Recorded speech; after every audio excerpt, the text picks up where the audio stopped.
Assalamualaikum, selamat datang dalam pembelajaran biologi. Salam biologi, salam lestari. Pada pertemuan kali ini kita akan membahas mengenai materi baru, yakni kunci determinasi. Planet Bumi dihuni oleh ratusan ribu spesies dan belum semua teridentifikasi dengan baik.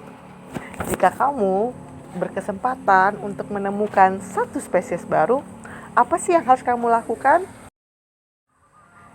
Nah, disinilah kamu perlu melakukan identifikasi makhluk hidup. Kegiatan identifikasi diawali dengan mengamati ciri-ciri makhluk hidup. Setelah itu, kamu perlu membandingkan dan menuliskan persamaan dan perbedaan ciri spesies baru itu dengan spesies acuan yang telah ada atau yang telah ditemukan sebelumnya. Kalau disederhanakan, untuk memulai kegiatan identifikasi, ada 5 yang harus Anda siapkan. Pertama, pengetahuan mengenai klasifikasi makhluk hidup. Yang kedua, buku referensi. Yang ketiga, kunci determinasi. Yang keempat, perlu adanya spesimen acuan, dan yang terakhir, gambar spesies baru. Penggunaan kunci determinasi adalah hal yang paling lumrah untuk dilakukan saat kita mau mengidentifikasi spesies baru atau spesies yang belum kita tahu namanya. Apa sih kunci determinasi itu? Yuk, simak video berikut ini. Kunci determinasi merupakan daftar ciri-ciri yang disusun secara berurutan untuk menemukan nama spesies atau jenis suatu makhluk hidup. Kunci determinasi bersifat dikotomis. Artinya, ia berupa urutan nomor yang memuat 2 daftar ciri makhluk hidup dengan pernyataan yang berlawanan sehingga hanya bisa dijawab ya atau tidak. Nah, inilah Ananda contoh kunci determinasi sederhana pada kelompok Animalia. Di sini terlihat ya, cuma ada 4 ciri yang kita amati. Padahal kunci determinasi itu sangat luas dan sangat dalam pengamatannya. Karena ini sederhana, maka tidak memuat banyak sekali ciri-ciri. Cuman, ini bisa kita gunakan untuk menentukan kelas dari satu spesies makhluk hidup. Bagaimana sih cara mulai membaca kunci determinasi ini? Yang pertama, Anda silakan dulu amati hewan yang mau Anda amati. Setelah itu sesuaikan dengan ciri-ciri yang ada pada kunci determinasi untuk jadi pedoman Ananda. Misalnya untuk ciri yang pertama, hewan itu cocok pada kelompok 1A, yakni hewan vertebrata yang memiliki rambut atau bulu. Ujung dari kalimat 1A ini kita lihat ada nomor ya. Nomor berapa Ananda? Ya, itu ada nomor 2. Itu artinya apa? Ananda harus pindah ke nomor 2. Lalu sesuaikan lagi. Bagaimana hewan yang Anda amati? Apakah sesuai dengan ciri 2A atau B? Jika sesuai dengan ciri 2A, itu berarti dia memiliki rambut atau kumis di wajah dan tubuhnya. Lihatlah ujung kalimat dari 2A. Ternyata di sini berhenti, langsung Anda temui adanya nama kelas hewan, yakni mamalia. Itu artinya pencarian Ananda untuk kelas hewan tersebut telah selesai. Ananda tidak perlu lanjut ke nomor selanjutnya, cukup berhenti di mamalia. Untuk memulai membaca ciri hewan yang lain lagi, tetap harus dimulai berurutan dari nomor 1. Berhentilah ketika Ananda telah menemukan nama spesies atau nama kelas yang Ananda cari. Yuk, supaya lebih paham lagi, kita praktek sama-sama.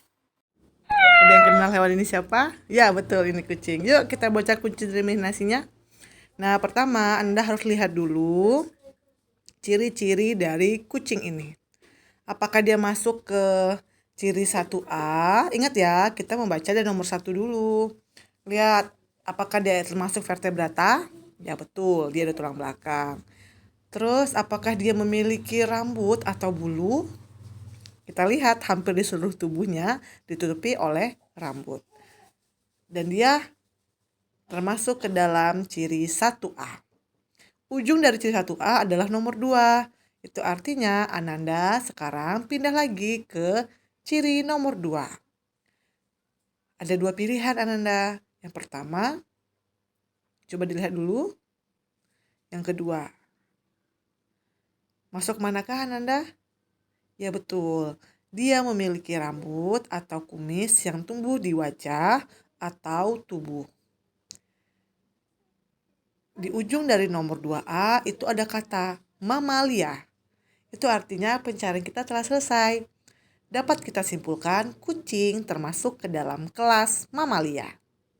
Mudah bukan cara membaca kunci determinasinya? Sekarang yuk kita kerjakan soal yang selanjutnya. Selanjutnya kita bahas hewan yang satu ini ya, yang suka berenang di air. Ada yang tahu? Dia betul, ikan. Yuk kita baca kunci determinasi untuk ikan. Ciri yang pertama, ingat ya, kita harus selalu mulai dari nomor 1. Masuk ke manakah dia? 1A atau 1B? Betul, dia tergolong vertebrata yang tidak memiliki rambut atau bulu.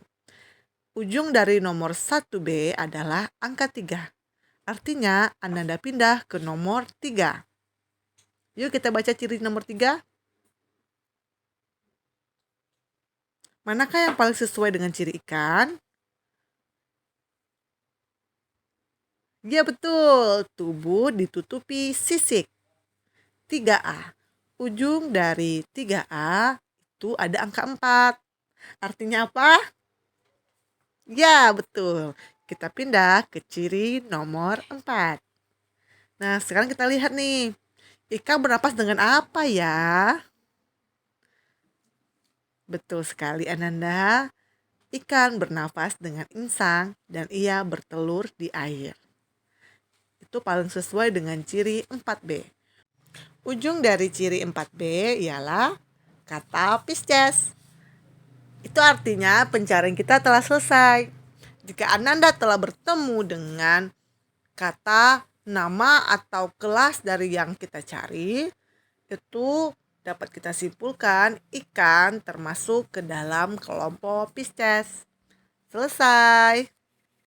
Oke, setelah 2 contoh yang Ibu berikan tadi, sekarang giliran Ananda mengerjakan latihan mandiri bagaimana cara mengidentifikasi makhluk hidup menggunakan kunci determinasi.